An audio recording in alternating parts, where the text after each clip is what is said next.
يا أيها الذين آمنوا اتقوا الله حق تقاته ولا تموتن إلا وأنتم مسلمون فإن أحسن الحديث كتاب الله وخير الهدي هدي محمد وشر الأمور محدثاتها وكل محدثات بدعة وكل بدعة ضلالة. Alhamdulillah, segala puji bagi Allah Subhanahu wa taala, Tuhan semesta alam yang telah memberikan kita nikmatul iman, nikmatul Islam, nikmatul sihat badan, sehingga pada kesempatan pagi menjelang siang ini Allah Subhanahu wa taala memberikan kepada kita khalqu qudratit ta'at wa tashilus sabilil khair untuk melangkahkan kaki kita menuju majelis ta'lim ini. Mudah-mudahan langkah kita menuju masjid ini mendapat ridha dari Allah Subhanahu wa taala.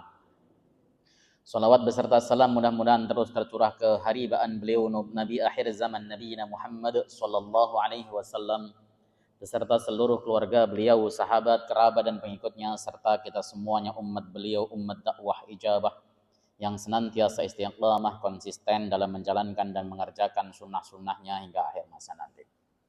Jamaah sekalian yang dimuliakan oleh Allah Subhanahu wa taala, kembali kita akan membahas kitab Tazkiyatun Nufus karangan Al-Ustaz Dr. Ahmad Farid.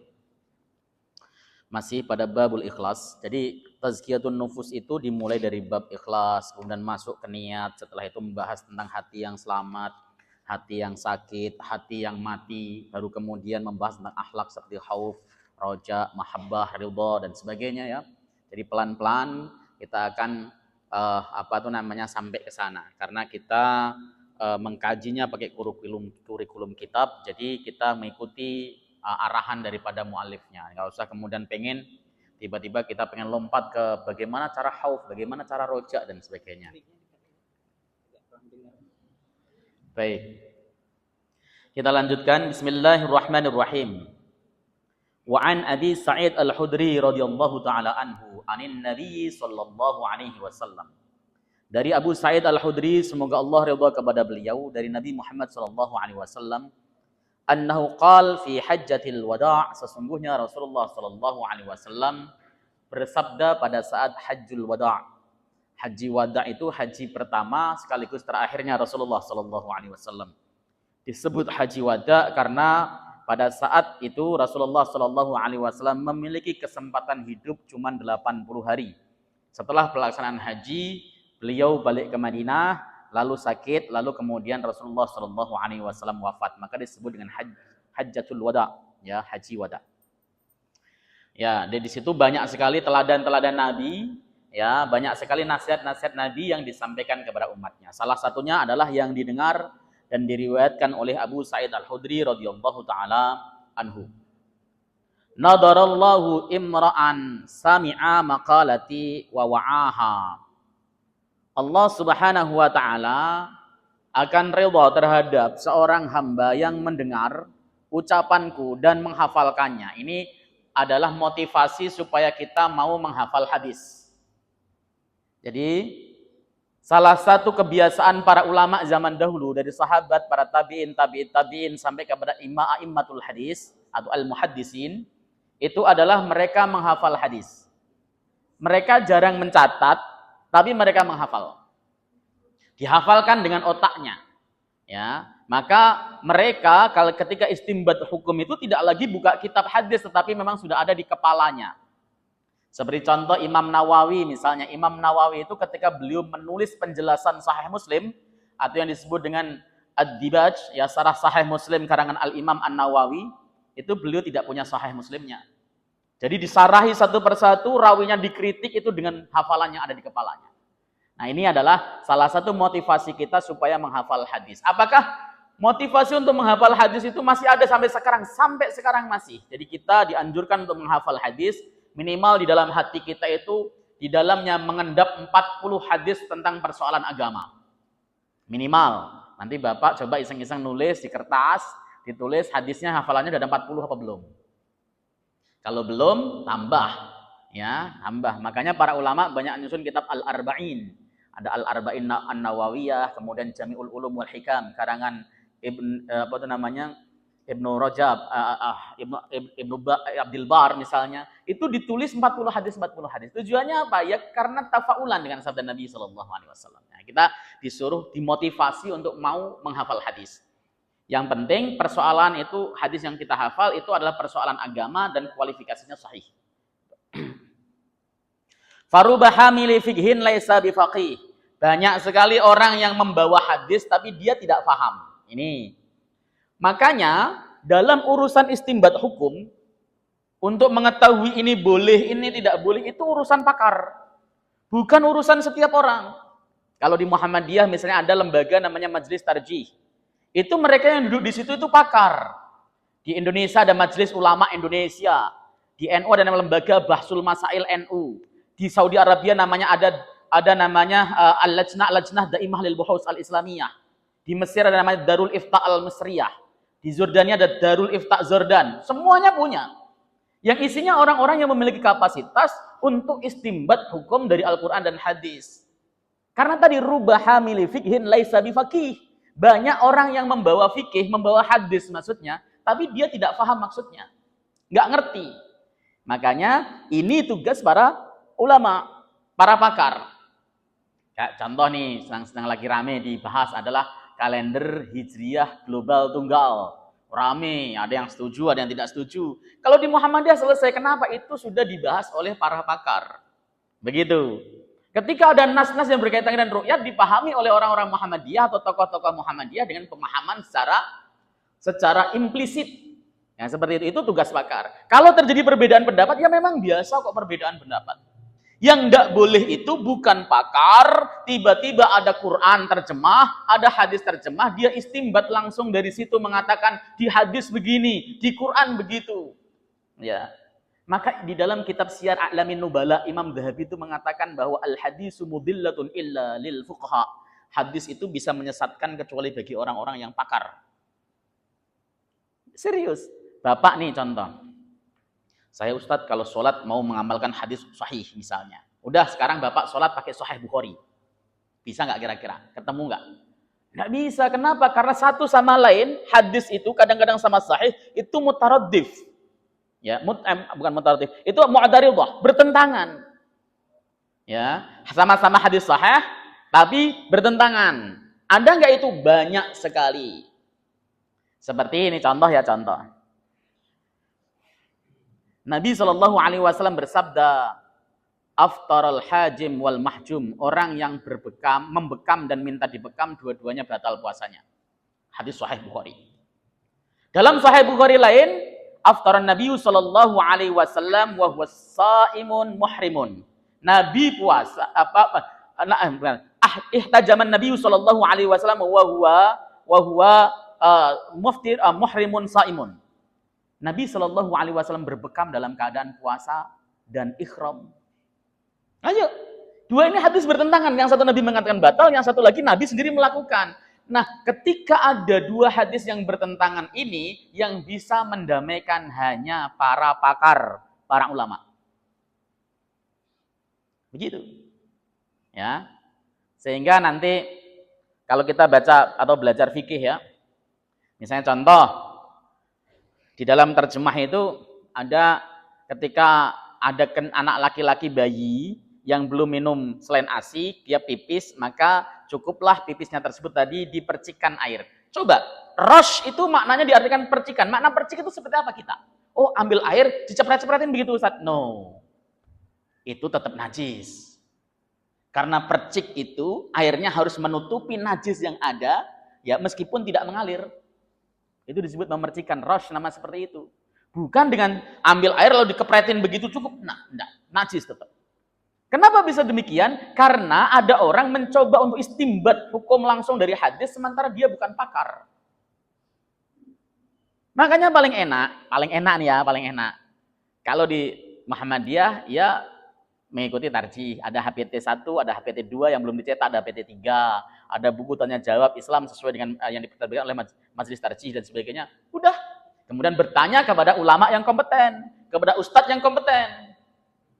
Bukan direnungi sendiri, saya mendapati dalam Al-Quran begini, maka tafsirannya begitu. Bisa berpotensi salah.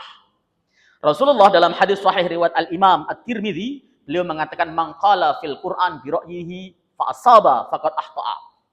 Siapapun orang yang menafsirkan Quran dengan pendapatnya sendiri, meskipun benar, itu dihukumi salah.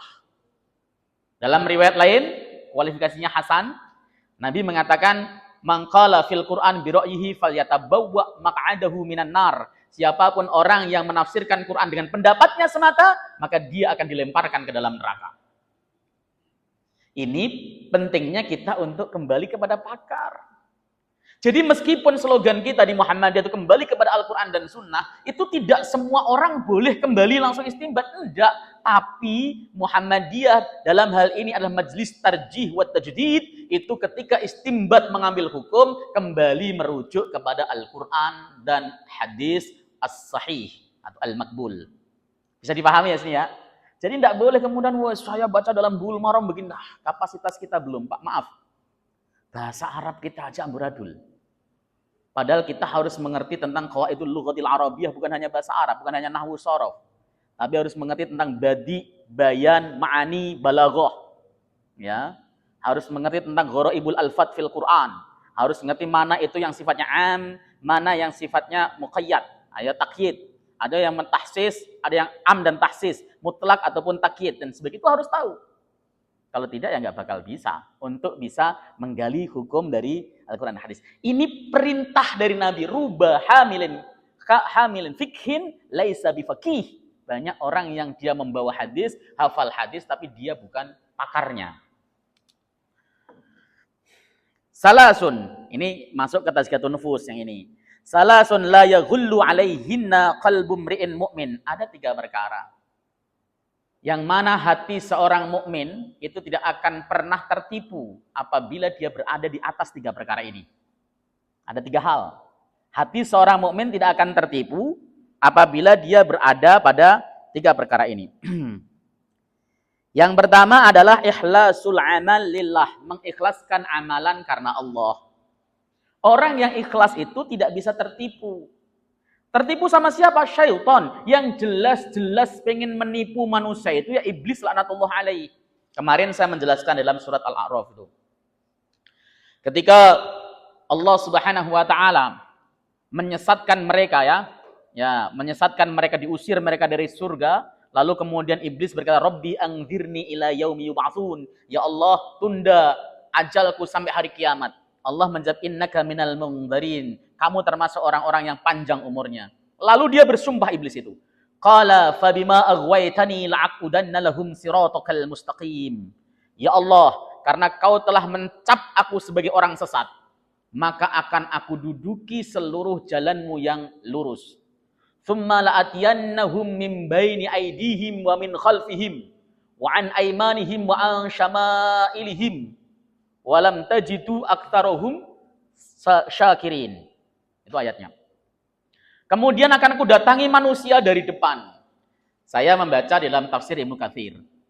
Yang dimaksud didatangi dari depan itu iblis akan menggoda kita dari urusan dunia. Ini berat sekali urusan dunia itu. Ya. Maaf. Ada guru ngaji lah, seperti saya misalnya. Kita kan paling enak ngeritik diri kita sendiri, nggak usah ngeritik orang lain.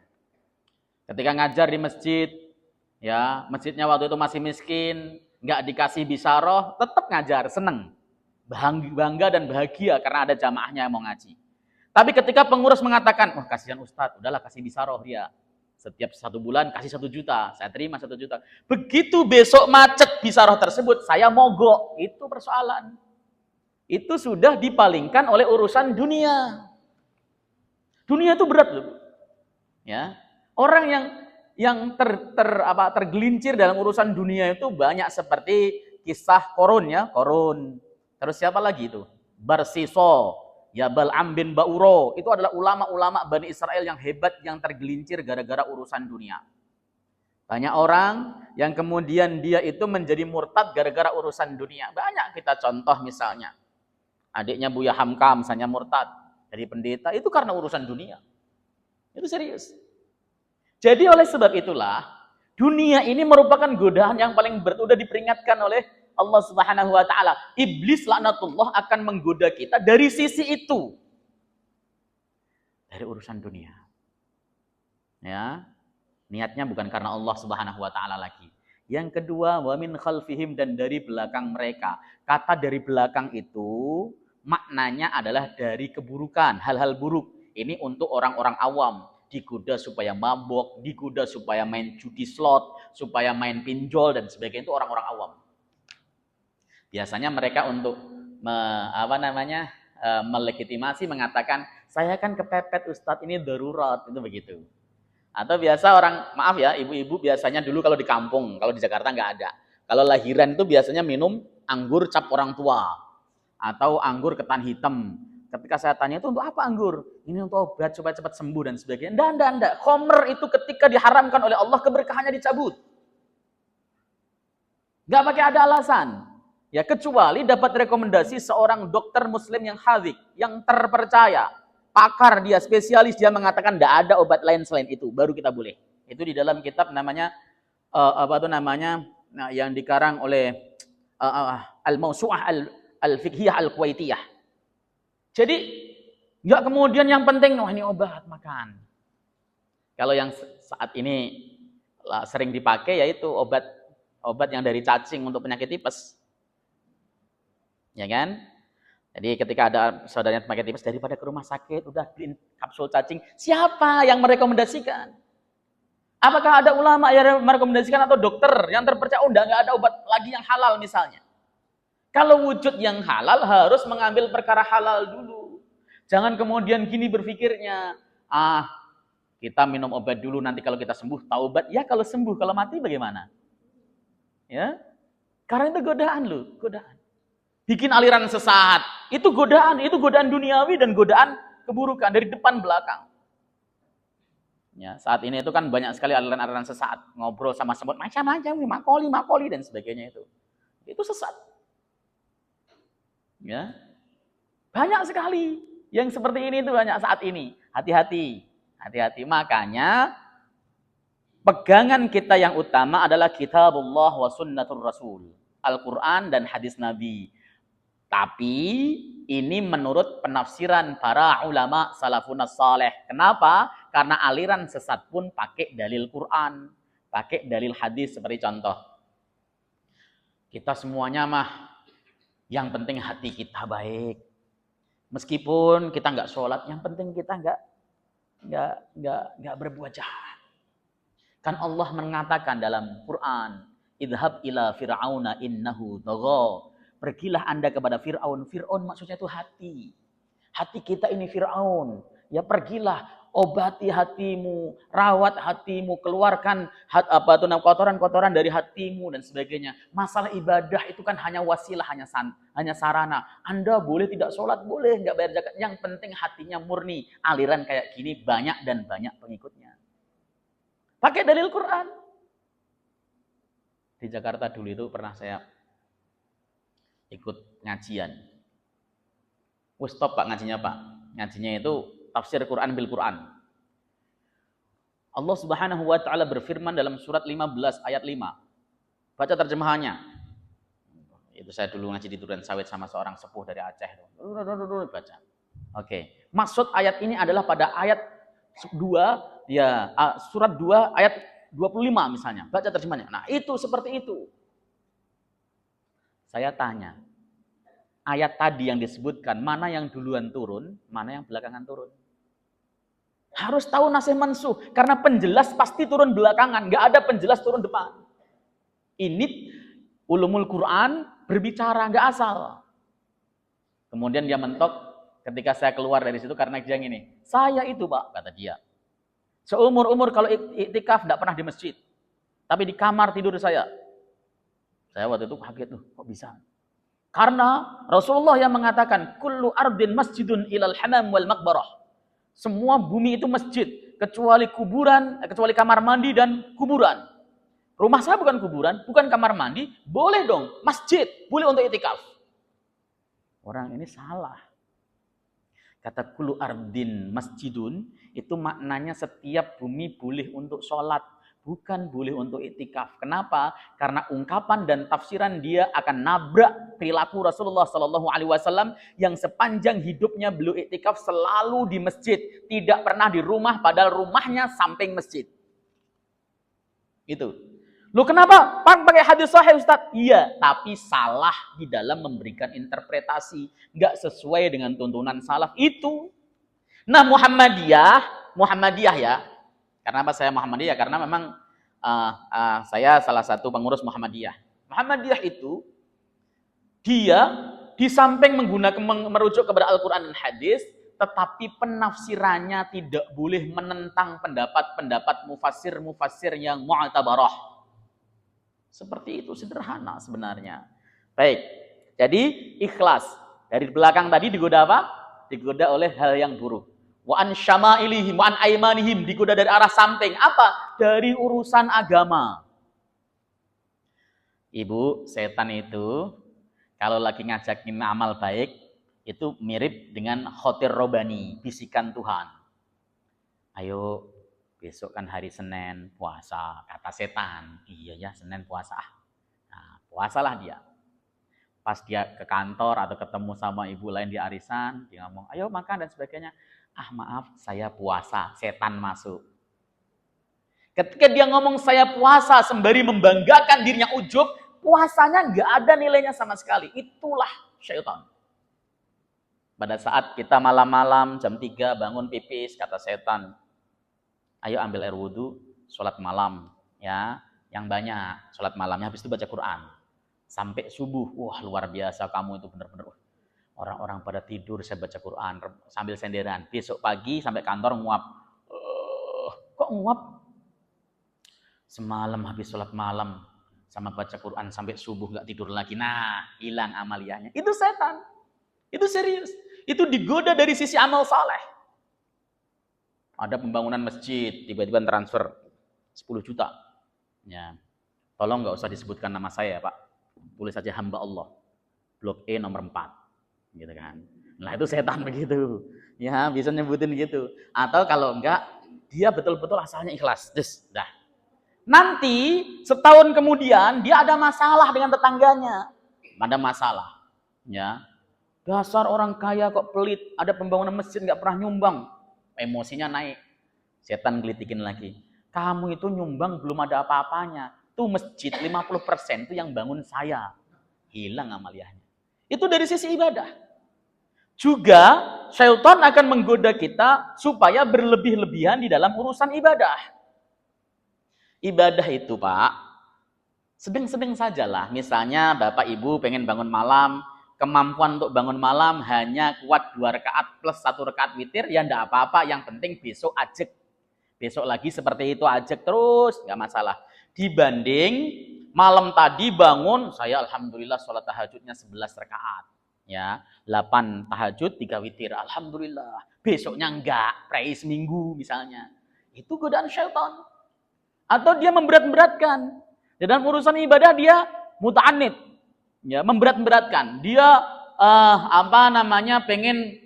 saya pengen mencapai level yang tertinggi misalnya. Lalu kemudian dia banyak ibadah, tetapi enggak istiqomah. Maka Rasulullah mengatakan halakal mutanatti'un.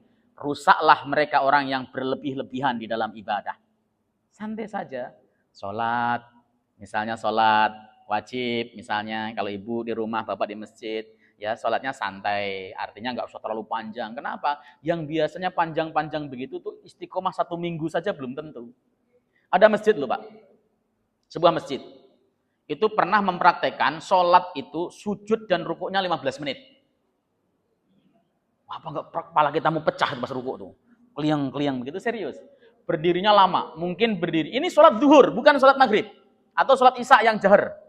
Sholat zuhur. Berdiri kok nggak ruku-ruku, ya Allah lama. Kemudian Allahu Akbar begitu ruku lama banget gantung. Sami Allahu liman hamidah, itidalnya juga lama sujud. Ya Allah, sholat wajib itu 1/2 jam lebih, udah mau 1 jam. Ya. Kuat lamakah? Enggak, seminggu bubar.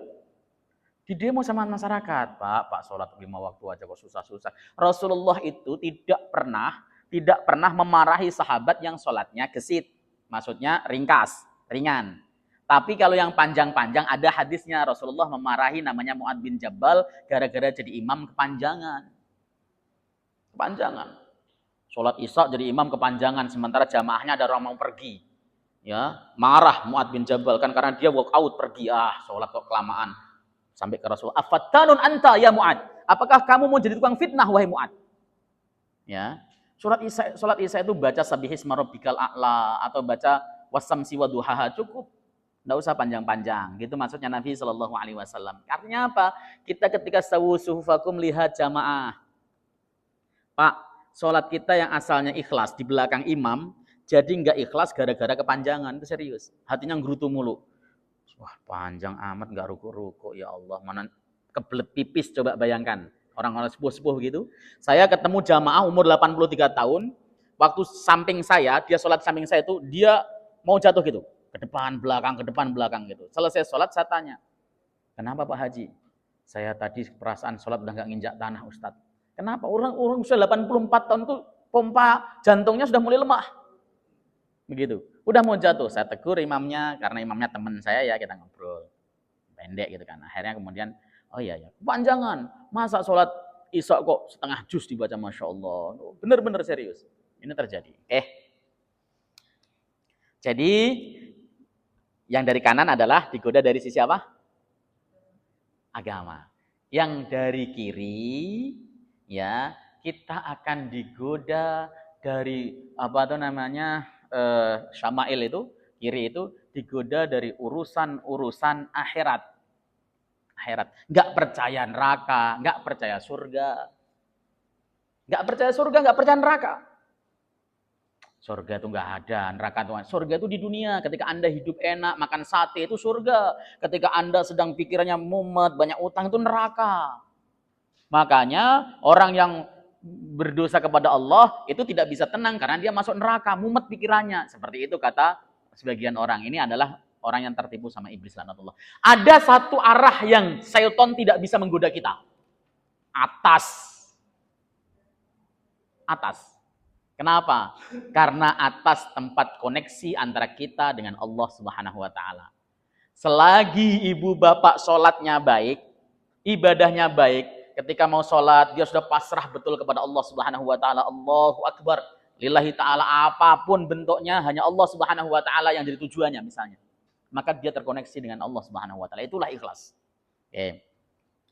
Itu yang pertama. 3 hal yang menjadikan hati seorang mukmin tidak akan tertipu apabila di atasnya. Yang kedua adalah al-munasahah. Ya, al-munasahatu li a'immatil muslimin, memberikan nasihat kepada para pemimpin muslim, saling menasehati. Inilah Islam. Ada pemimpin salah, ada pemimpin keliru, wajar namanya manusia. Tetapi ketika kita melihat yang seperti itu, kita nasihati. Nasihat itu apa sih?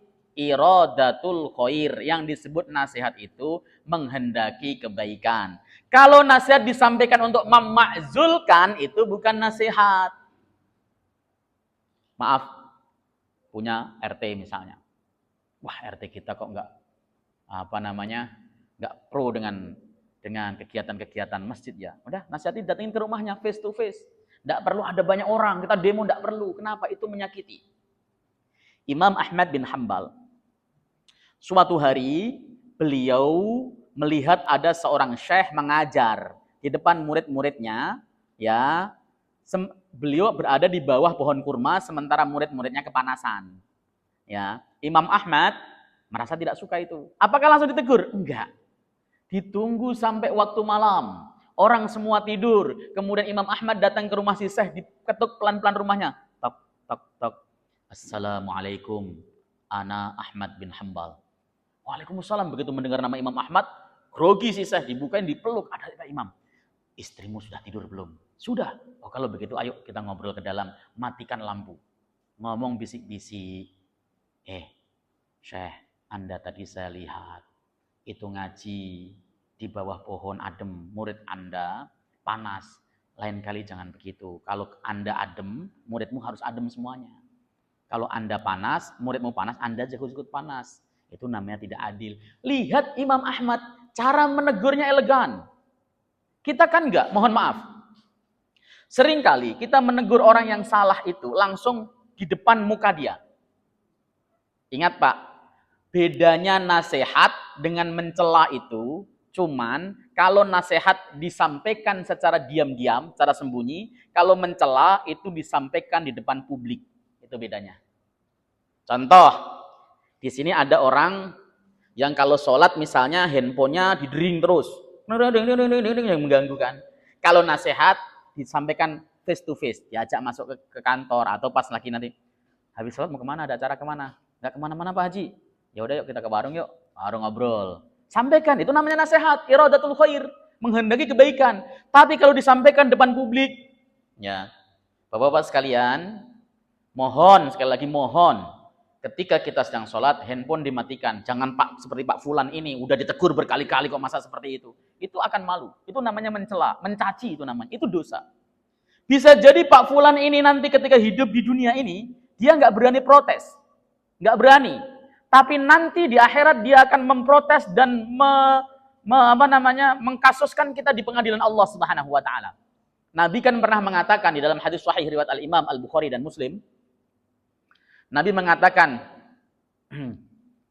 afara'aita manil muflis? Apakah kamu tahu siapakah orang yang bangkrut? Al-muflisu fina man laisa lahu dirham wala mata'. Orang yang disebut bangkrut di sisi kami adalah orang yang enggak punya dirham, enggak punya uang dan enggak punya harta, itu bangkrut. Nabi mengatakan, bukan begitu. Al-muflisu min ummati, orang muflis, orang bangkrut dari ummati adalah man jaa yaumal qiyamah bi salatihi wa siyamihi wa sadaqatihi wa hajjihi. Orang yang datang nanti di hari kiamat dengan membawa pahala salatnya, pahala puasanya, pahala hajinya, pahala umrohnya, pahala sedekahnya. Tapi qad satama hadza, dia mencaci maki si fulan, wasafaka dama hadza, dia mengalirkan darahnya si fulan.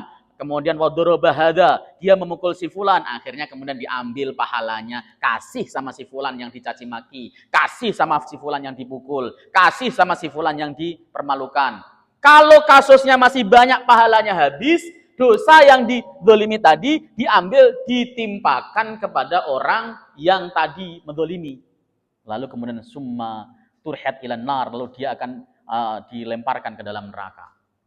Summa turiha ilan nar, dilemparkan ke dalam neraka. Ini hadis yang mestinya jadi warning bagi kita. Ibu memiliki pembantu, sopir, tukang kebun, atau bibi tukang masak. Ibu marah-marahin, mungkin dalam hatinya dia nggak bakal berani balas, Bu. Pak, nggak bakal. Sekelumit pun nggak bakal. Tapi kalau dia mengadu sama Allah, ya Allah sakit hati saya. Saya orang nggak punya, ya Allah. Tapi dikini zalim, saya dizalimi, ya Allah. Saya tunggu di pengadilan Allah Subhanahu wa taala. Kelar hidup kita. Apalagi kalau mendoakan, dia, saya doakan mudah-mudahan sekeluarganya nggak akan ada yang berkah habis. Karena dakwatul madlum itu mustajabah. Doa orang yang dizalimi itu diabulkan oleh Allah Subhanahu wa taala. Maka kalau kita kan biasa, namanya biasa berinteraksi dengan orang yang ada marah, selesai kita minta maaf. Mohon maaf ya Bu ya, tadi saya kelewatan, mohon maaf, mudah-mudahan dapat ridhonya. Kalau dia mengatakan, iya Bu saya maafin, urusan hati dia nggak maafin atau tidak, itu urusan dia kepada Allah. Kita selesai sebagai manusia. Itu yang disebut dengan istihlal, minta halal. Begitu. Ini, jadi kita itu memang harus menjaga amaliyah kita, menjaga apa yang pernah kita lakukan dengan sebaik-baiknya. Jangan suka menyakiti orang. Kalau memang dinasihati, nasihati. Apalagi kaitannya dengan pemimpin majelis taklim, pemimpin masjid, pemimpin PRM, pemimpin cabang, pemimpin apa saja, itu pasti ada kekurangannya, namanya manusia. Kalau memang kita pengen nasihati, bukan dikecam di depan rapat. Saudara-saudara sekalian, saya itu pernah Pak, ngaji begini, tiba-tiba ada orang bertanya. Pertanyaannya itu langsung nusuk kepada DKM masjid tersebut. Ditusuk langsung di depan banyak orang. Wah, saya bilang Anda nggak punya nggak punya waktu ya untuk ngobrol sama DKM. Kalau enggak, pertanyaan Anda simpan, nanti ketemu saya selesai ngaji. Karena apa? Kalau kemudian dijawab, bisa jadi saya salah. Karena apa? Karena saya hanya mendengar satu pihak, ya sementara yang lain tidak. Itu terjadi. Makanya beda antara nasihat dan mencela adalah di caranya. Kalau nasihat itu face to face, sendirian, nggak ada orang tahu. Kalau mencela adalah di depan banyak orang. Padahal yang konten yang disampaikan sama. Ada orang makan kok ngecap, misalnya. Kalau nasihatin orang, makan kok ngecap gak punya sopan santun itu sakit hatinya, namanya mencela. Tapi kalau pas lagi selesai ngobrol, Mas, makan kan ada adab-adabnya, berdua ngomong. Salah satu adabnya adalah jangan terlalu ngecap ya, misalnya. Boleh silahkan. Walaupun itu hanya perkara adab ya.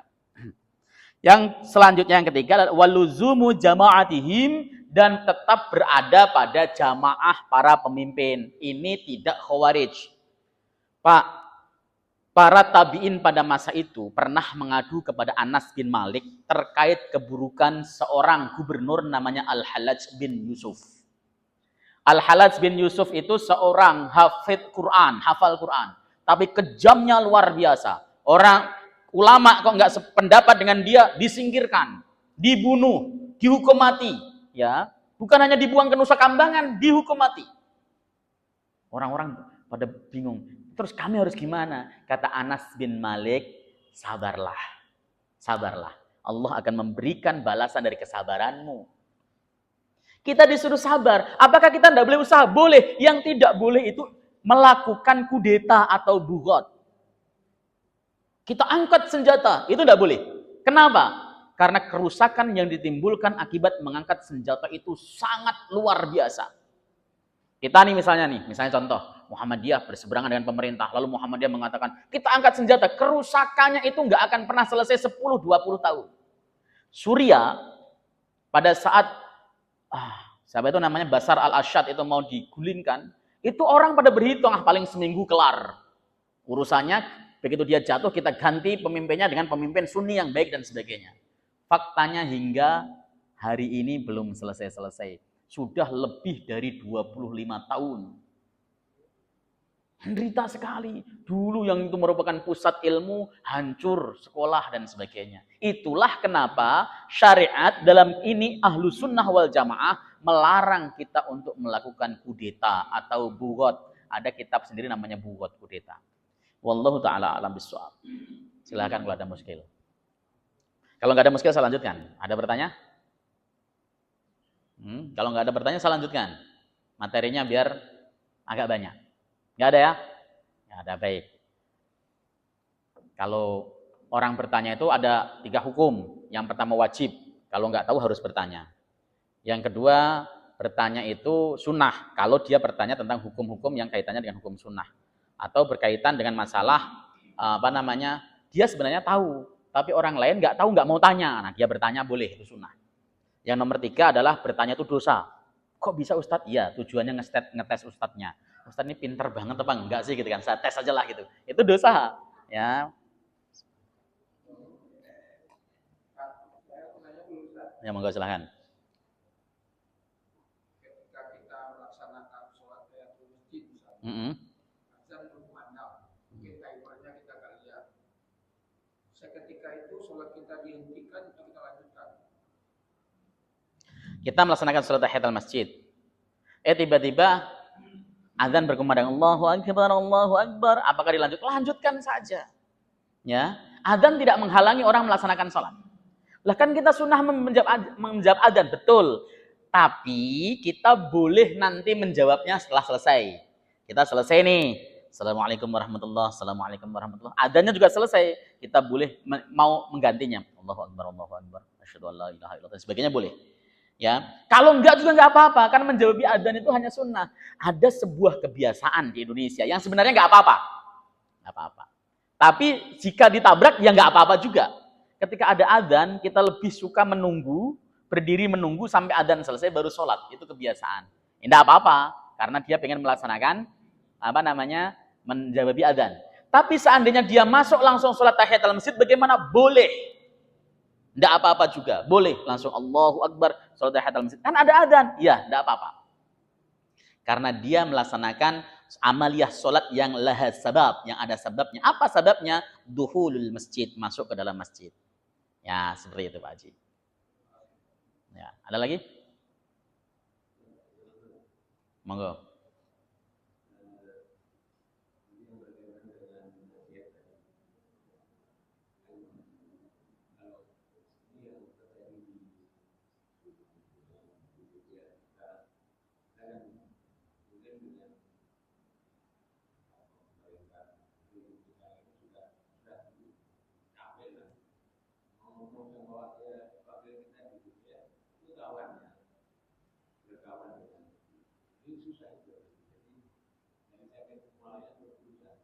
Ya, baik. Nasihat itu banyak yang bisa dilakukan. Nggak harus kemudian nasihat sifatnya harus face to face. Kalau bisa face to face. Ada kalanya nasihat itu memberikan pelajaran yang menohok kepada pemerintah, tapi tidak bermaksud untuk memberontak. Seperti ketika Muhammadiyah mencabut dananya dari BSI, itu pembelajaran, itu nasihat aslinya. Di dalamnya ada nasihat. Atau yang lain sebagainya. Misalnya memberikan nasihat lewat, kita kan punya media, televisi sendiri dan sebagainya kan. Makanya kita bisa memberikan nasihat dengan cara menyiarkan apa yang menjadi pemikiran kita. Seperti Prof. Haidar Nasir ketika dia berceramah, ya, nyinggung-nyinggung pemerintah, itu dalam rangka memberikan nasihat. Jadi jangan diartikan nasihat itu harus protokoler, ketemu langsung dan sebagainya. Kalau itu memungkinkan dan perubahannya signifikan, ayo lakukan. Ya, dan itu sering dilakukan kan oleh para pembesar kita, baik dari Nahdlatul Ulama maupun Muhammadiyah, sering ketemu. Ya, persoalannya adalah nggak digubris itu tadi. Tapi di dalam sistem dakwah amar ma'ruf nahi mungkar itu tidak ada istilah menyerah. Nggak ada istilah fadzakir inna fa'ati dzikra. Berikan peringatan kalau peringatanmu tersebut bermanfaat. Ayat itu adalah khusus untuk Nabi yang orang mau didakwai sudah jelas kafir dan mati dalam kekafiran. Fadzakir inna fa'ati dzikra. Gitu kan?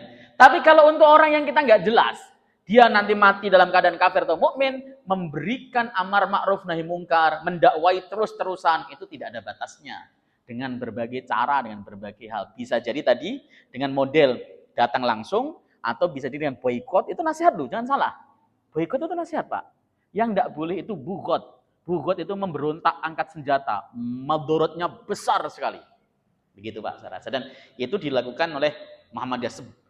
Nggak suka apapun di Muhammadiyah itu, ya seperti itu dia modelnya. Ya hanya sekedar namanya boykot, nggak setuju, disampaikan pendapatnya dan sebagainya. Saya rasa begitu. Ada lagi? Silakan Pak Haji. Ya. Kalau pada saat dan sholat itu cuma baru mulai dengan komat. Lanjut atau berhenti? Baik. Kita sholat sunnah. Tiba-tiba baru pertengahan ada komat Allahu Akbar. Apakah kita lanjut atau terus? Kita lihat. Kalau sholat kita sudah mau selesai, lanjutkan hingga selesai. Tapi kalau sholat kita itu masih awal, baru mulai, udah komat, batalkan. Loh kok bisa begitu Ustaz? Ya, sholat sunnah, hukumnya sunnah, tapi membersamai imam bareng dengan takbiratul ikhram, itu keutamaannya luar biasa. Ya, jadi kita mendapat keutamaannya kan, bareng Allahu Akbar, kita sunat Allahu Akbar, itu keutamaannya luar biasa, bareng dengan takbiratul ikhram imam. Maka ketika kita sholat sunnah, baru mulai rokaat satu rokaat aja belum kelar misalnya, kok sudah komat, segera batalkan dan ikut baris bersama dengan jamaah. Terus sholat kita bagaimana? Kalau sholat tahiyatul masjid itu include gini loh Pak. Tahiyatul masjid, tahiyah itu kan penghormatan. Penghormatan terhadap masjid ya sholat. Seperti yang Bapak Ibu lakukan tadi, masuk masjid, sholat. Itu namanya tahiyat, penghormatan. Sholat yang dikerjakan bebas kok. Yang penting kerjakan sholat. Tapi disebut tahiyatul masjid, kenapa? Karena menghormati masjid. Seandainya Bapak masuk tadi sholatnya, niatnya adalah sholat sunnah wudu, apakah termasuk tahiyatul masjid? Termasuk. Wong dia melaksanakan sholat. Jadi harus bisa dipahami sampai sana. Jadi kalau memang, iya ini tahiyatul masjid, sudah batalin aja. Ya, kenapa? Karena masih lama. Ikut takbirnya, takbiratul ihram imam. Rasa begitu. Ada lagi? Oke, silakan Pak.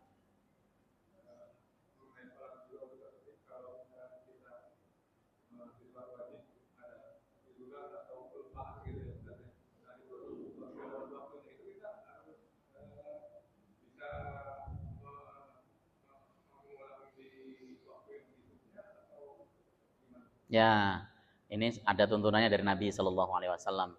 Pada saat terjadi selesai perang, Rasulullah Shallallahu Alaihi Wasallam pulang bersama dengan para sahabat. Tengah malam, Bilal usul, ya Rasul kita istirahat saja, kasihan capek. Rasul juga capek, sahabat semua capek. Biar saya yang menjaganya, kata Bilal. Semua turun, bikin tenda, kemudian tidurlah semuanya. Bilal tiba-tiba ngantuk. Tertidurlah dia sehingga matahari tinggi. Mereka belum pada sholat semua. Kata Rasulullah, Bilal, kenapa kamu malah tertidur? Saya tidak pernah mengalami ngantuk yang luar biasa seperti ini ya Rasul. Ya udah kalau begitu semua barang dikemasin kita jalan dulu. Setelah jalan beberapa kilo, lalu kemudian Rasulullah memerintahkan pada Bilal untuk mengumandangkan adzan dan iqamah, lalu mereka melaksanakan sholat subuh saat matahari sudah tinggi. Artinya, pada saat ketiduran atau lupa, kerjakan sholat pada saat kita ingat, namun nggak usah buru-buru. Rasulullah pindah dari tempat tertidurnya tadi ke tempat yang lain, nggak langsung sholat. Kenapa? Karena tempat di mana Rasul dan para sahabat tertidur itu ada tempatnya syaitan. Sampai ketiduran seperti itu karena dikencingi syaitan, gitu maksudnya. Maka Rasul pindah ke tempat lain untuk melaksanakan sholat kepada Allah Subhanahu Wa Taala. Sama, ketika kita misalnya ketiduran, sholat subuh, bangun-bangun jam 7:30, apa yang kita lakukan? Ya sudah, masuk kamar mandi, gosok gigi, mandi yang rapi. Kalau memang pengen buang air besar atau buang air kecil, buang saja dan sebagainya. Habis itu kita selesainya melaksanakan sholat subuh, ya kapan saja boleh seperti itu. Ya. Ada lagi? Tidak apa-apa. Sholat itu termasuk dari kategori tazkiyatun nufus, Pak. Orang pada mengira, sholat kan fikih dan sebagainya. Tidak. Sholat itu bagian daripada pembersihan jiwa. Karena orang yang sholatnya bagus, jiwanya juga akan mentereng. Itu jangan dikira. Makanya di dalam kitab karangan Imam Nawawi yang kemarin saya ngaji subuh itu masuk di dalamnya bab sholat. Masuk di dalam bab sholat. Gitu. Ada lagi? Ya, silakan Pak. Waalaikumsalam warahmatullahi wabarakatuh.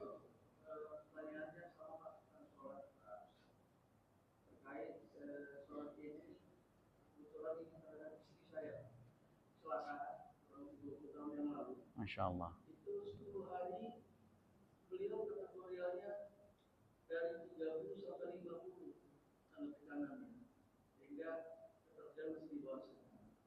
Nah saat sekarang beliau ingat bahwa itu saya tidak melakukan sholat selama 10 hari. Kaitan dengan itu saya bertanya, saya harus bersama-sama. Baik. Waalaikumsalam warahmatullahi wabarakatuh. Kalau memang dia posisinya di bawah sadar, dan maaf ya, istri bapak posisinya di bawah sadar dan memang tidak sadar, maksudnya ya dia nggak tahu waktu, ya memang nggak sadar, di bawah sadar itu artinya nggak sadar, maka dia tidak ada kewajiban sholat. Karena salah satu syarat wajib sholat akil, dia harus berakal, kesadarannya ada. Tapi kalau kemudian ya dia sadar sebenarnya, tetapi nggak bisa berbuat, dia sadar waktu zuhur masuk sadar, gitu kan? Berarti dia termasuk dalam kategori orang yang kewajiban sholat semampunya. Kalau ditinggalkan kemarin dan sebagainya, perspektif Muhammadiyah ya banyak istighfar kepada Allah Subhanahu Wa Taala dan beramal saleh. Tapi kalau kemudian dia, ya saya nggak tahu 10 hari itu, ya memang nggak sadar, di bawah sadar gitu kan, ya tidak ada kewajiban. Ya seperti itu. Ya. Kita termasuk orang yang dibius, ya mau operasi dibius hari semalam nggak sadar, itu nggak wajib sholat. Orang yang dibius nggak wajib sholat. Orang koma misalnya nggak wajib sholat. Seperti itu. Ya. Ada lagi? Cukup? Monggo silakan Ibu.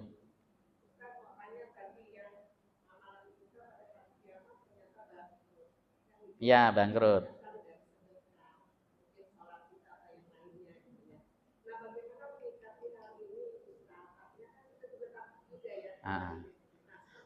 Ya, baik.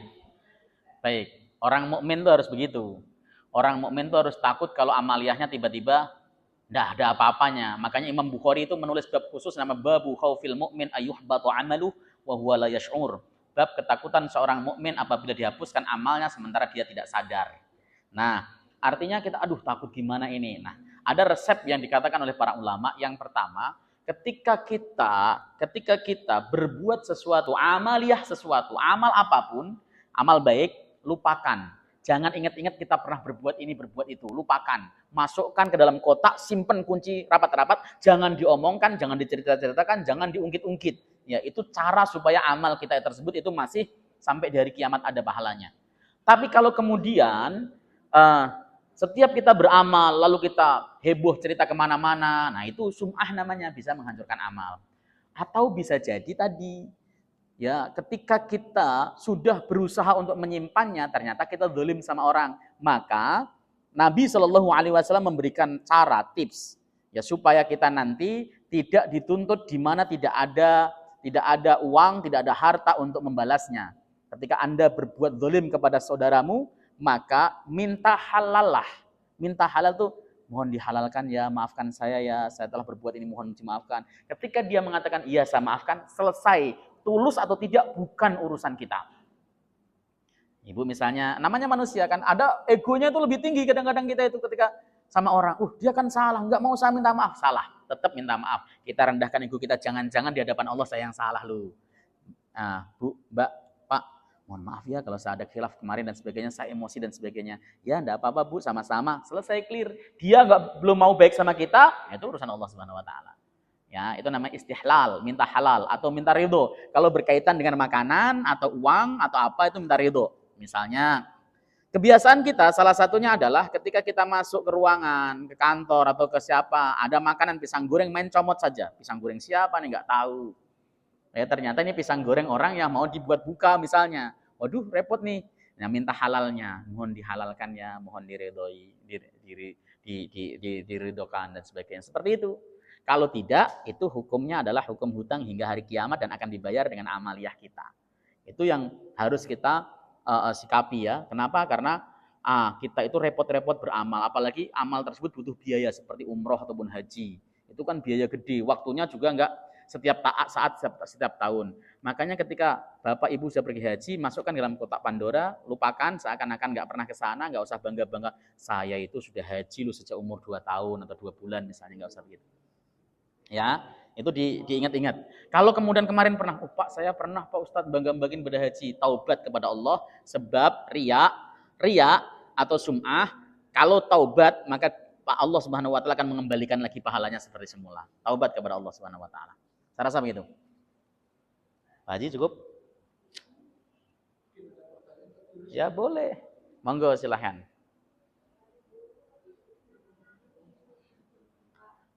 Monggo silahkan Bu. Waalaikumsalam warahmatullahi wabarakatuh.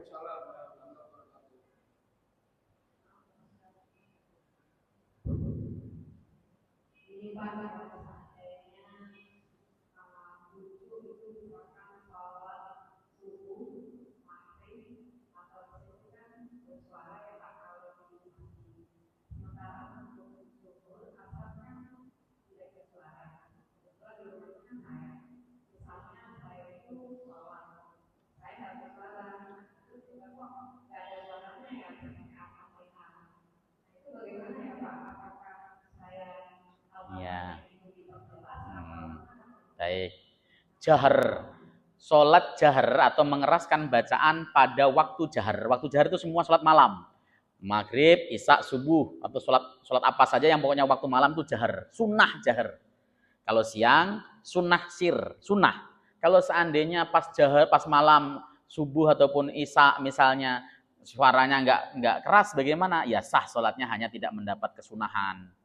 Ya, biasanya kalau ada imam gitu di masjid kok sholat subuh atau sholat isya kan imamnya sudah selesai nih, ceritanya sholat maghrib atau sholat isya sudah selesai, dia mau masuk jadi imam. Biasanya kalau nggak berani jahar itu biasanya dia ragu sama bacaannya, bagus apa jelek misalnya. Tapi kalau sholat sendiri kan enggak, maka tetap sunnah jahar Bu. Sunnah ya, sholatnya tetap sah. Ya, tetapi sunnah untuk jahar. Ya jahar ya nggak harus kemudian Bismillahirrahmanirrahim seperti bacanya Ustaz tadi, enggak. Ya pokoknya kedengar tegas. Bismillahirrahmanirrahim. Alhamdulillahirabbil alamin. Arrahmanirrahim. Misalnya seperti itu sudah termasuk jahar. Atau kalau Ustaz nggak pakai lagu, enggak apa-apa, yang penting pas bacaannya. Oke? Boleh cuman ibu meninggalkan perkara yang sunnah. Jadi tidak dapat pahala sempurna. Sholatnya sah, boleh.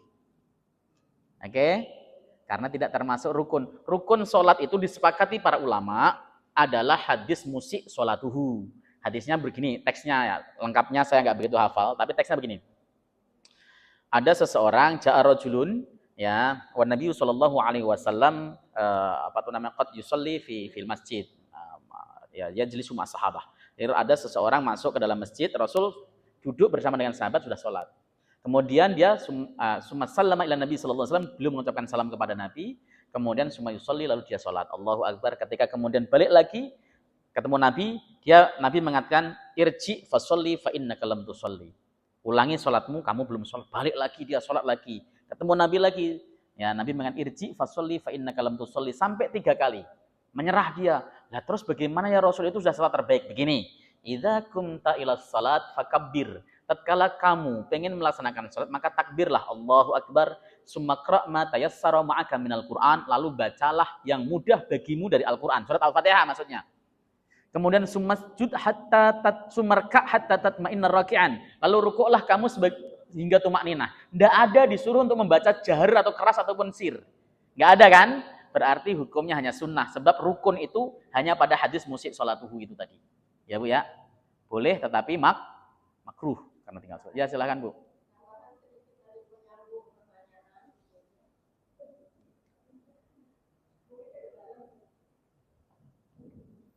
Menyambung pertanyaan tadi Pak, nah kalau sholat maghrib bisa subuh, itu tidak dijahakan, maka boleh dijahakan. Nah kalau ibu-ibu bagaimana Pak, boleh nggak dijahakan juga? Yang penting tidak ada laki-laki lain. Kalau suaminya nggak apa-apa. Jaharnya juga bukan teriak-teriakan seperti laki-laki di rumah, misalnya laki-laki yang soal imam di masjid misalnya, kayak Ustadz bacaan yang bagus tadi itu, ya. Tapi cukup kedengar saja. Bismillahirrahmanirrahim. Alhamdulillahirabbil alamin, arrahmanirrahim, maliki yaumiddin, iyyaka na'budu wa iyyaka nasta'in. Cukup begitu. Jadi enggak usah mentang-mentang johor teriak-teriak di kamar. Alhamdulillahirabbil alamin. Wah, ini suara siapa? Istri siapa? Nah, itu dari fitnah. Karena suara itu bukan aurat tapi madhanatul fitnah. Bisa jadi fitnah. Ya Bu ya. Perempuan gitu. Tapi kalau di depan di sini misalnya ada laki-laki lain dan sebagainya kayak di sini nih, ya bagusnya tetap sir. Karena madhanatul fitnah. Oke. Cukup? Cukup apa lagi? Boleh kok nanya kok. Satu lagi Pak. Oh, monggo silahkan. Ini tentang fadilahnya sholat saf pertama, 2 dan ketiga sholat berjamaah. Nah itu karena apa namanya seperti itu bakalan diuji oleh semua. Dan kembali sebenarnya itu apakah itu perumpamaan kalau saf di depan itu fadilahnya dapatkan seperti sapi belakangnya kambing gitu. Itu perumpamaan mungkin Baik. Fadilah shaf pertama. Ya, itu hadis sahih Bukhari, ya, ketika lau ya'lamu ummati ma fi shafil awal, kan gitu kan. Seandainya umatku itu tahu tentang apa yang disediakan oleh Allah dari pahala di shaf pertama, maka mereka pasti akan berebut sampai mereka pada mengundinya. Mengundi itu artinya gini, mereka tahu. Coba Pak bayangkan, kalau seandainya pahala itu diwujudkan dalam bentuk kulkas 4 pintu misalnya. Ya, misalnya yang di soft pertama no hadiahnya, kira-kira orang rebutan nggak? Ya. Atau nggak usah umroh gratis, kira-kira rebutan nggak? Rebutan. Itu kalau seperti itu. Bahkan, oh enggak, saya duluan. Ya udah kita undi, misalkan sweet, seperti itu pasti dilakukan. Ya, hanya saja kan pahala ini nggak kelihatan. Karena nggak kelihatan, maka nggak tertarik. Orang pada digembar-gemborin, sholat sunnah sebelum fajar lebih baik daripada dunia seisinya. Nggak kelihatan, Pak. Ya males. Coba diumumkan, saudara sekalian. Nanti, ini Jumat namanya. Kita besok subuh, kita akan melaksanakan sholat subuh. Habis subuh, makan sate padang. Sepuasnya dan boleh dibawa pulang, bungkus. Banyak, Pak. Itu seperti itu. Seperti itu loh maksudnya. Artinya, seandainya tahu pahala itu nyata, itu pasti seperti itu. Nah, itu menunjukkan bagaimana utamanya di shaf awal. Nah, dalam masalah ibadah kita tidak boleh dorong orang lain. Udah Bapak aja di depan. Kenapa? Bapak kan pakai peci. Saya nggak ada urusan peci. Bapak pakai sarung, nggak ada urusan sarung. Kenapa? Karena dalam kaidah fikih ada kaidah yang berbunyi al-itharu fil ibadati mamnu'un wa fi ghairiha mahbubun. Mendahulukan orang lain dalam urusan ibadah itu dicela, dilarang oleh syariat, tidak boleh. Kita berebut, fastabiqul khairat untuk ibadah. Tapi dalam urusan non ibadah, ibu lagi ngantri di ATM, ibu lagi ngantri belanja, ada kok yang gendong anak, udah duluan ini nggak apa-apa duluan, itu boleh, itu terpuji. Jangan kalau giliran antri beras, dia paling depan nggak mau diselak. Giliran urusan ibadah dia dorong-dorong orang, apa aja bapak lebih fasih. Kecuali posisinya di belakang imam ya, kalau di belakang imam itu memang harus siap mengganti imam jika imamnya dalam keadaan ada sesuatu. Misalnya terjadi insiden imamnya batal atau imamnya tiba-tiba pingsan, itu harus maju ke depan, siap. Jangan di belakang imam, begitu imamnya jatuh, bruk, aduh gimana nih, yang maju siapa ya, bubar jamaahnya. Ya gitu ya, kecuali di belakang imam. Orang yang di belakang imam tuh memang harus siap, ya kapanpun siap maju. Begitu. Gitu Pak. Jadi masuk yang kedua adalah masalah sapi dan sebagainya. Itu sebenarnya berkaitan dengan masalah hudurul hudurul Jumat ya, hadir ke Jumatan ya, di mana Nabi itu memberikan gambaran siapapun yang hadir awal maka seakan-akan, kata seakan-akan lagi, gambaran seakan-akan berkorban dengan badanah seperti unta. Nah, itu maksudnya bukan saya pertama Ustadz tapi jam 11:04, bukan seperti itu. Ya, Al-Ghazali misalnya dalam kitab Ihya mengatakan bahwa maksudnya itu adalah dibagi berdasarkan waktu. Orang yang hadir Jumat habis selesai sholat subuh berjamaah, zikir, waktu masuk suruk, isrok, sholat 2 rakaat, langsung dia hadir ke masjid untuk Jumatan, itu yang dapat pahala seperti kurban unta. Berarti kita nggak pernah dapat itu. Karena Jumatan kita itu jam 12:04 baru datang, Pak. Jangankan telur ayam, telur cicak aja nggak dapat kita. Ya, gitu kan. Itu seperti itu. Ya udahlah, yang penting kita kan bisa melaksanakan perintah dengan baik. Itu aja. Itu motivasi, Pak. Hadis-hadis motivasi supaya kita berebut di dalam masalah kebaikan. Cukup? Oh ya silahkan Bu. Jangan dihabisin pertanyaannya buat besok lagi. Waalaikumsalam warahmatullahi wabarakatuh.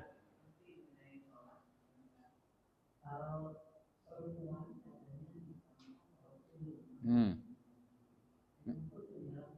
Hmm.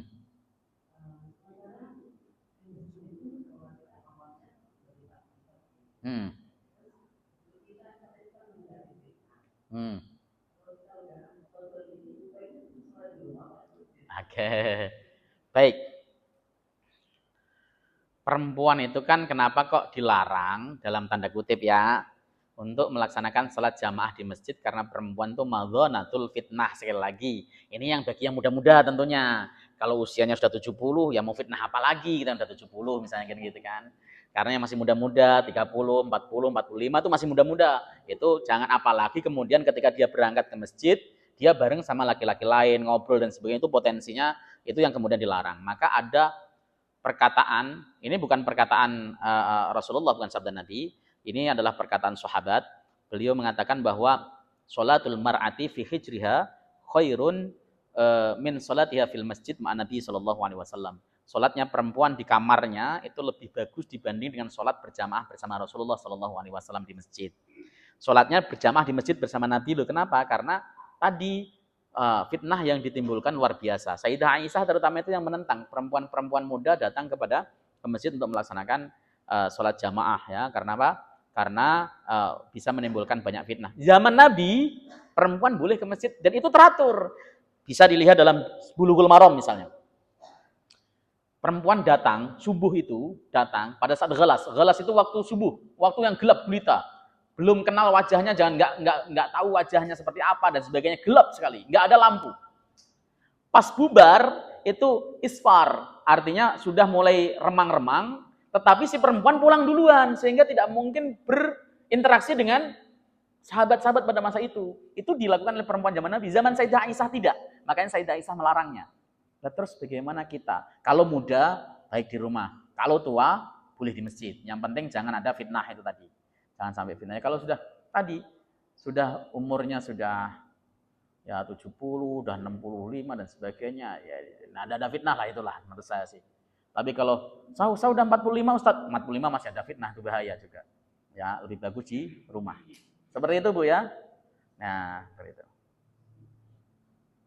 Cukup? Oh, silakan.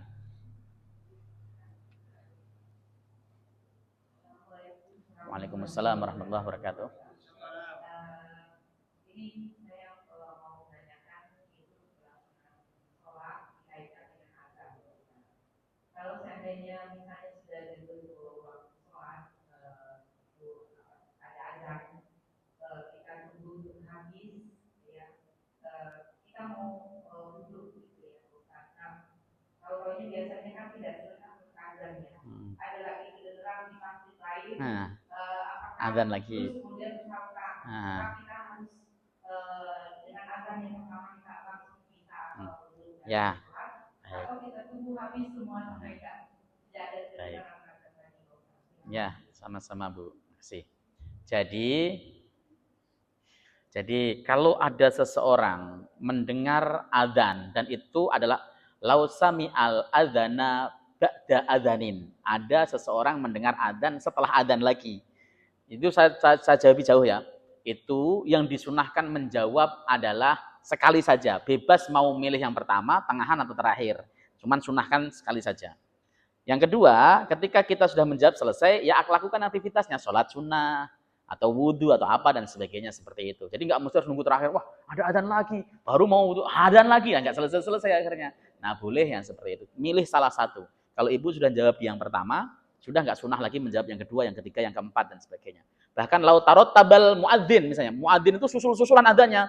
Allahu akbar, Allahu akbar, asyhadu an la ilaha illallah. Mana yang saya ikuti? Ikuti yang paling dekat di telinga ibu, yang kedengarannya. Ikut jawab aja itu. Itu sunnah. Setelah itu kerjakan mulai ambil air wudu, sholat sunnah wudu, sholat tahiyat, apa tuh namanya, sunnah rawatib dan sebagainya seperti itu. Ya. Oke, saya rasa cukup. Mudah-mudahan manfaat apa yang saya sampaikan ini. Kita tutup dengan kafatul majlis. Subhanakallahumma bihamdika asyhadu an la ilaha illa anta astaghfiruka wa atubu ilaik. Assalamualaikum warahmatullahi wabarakatuh.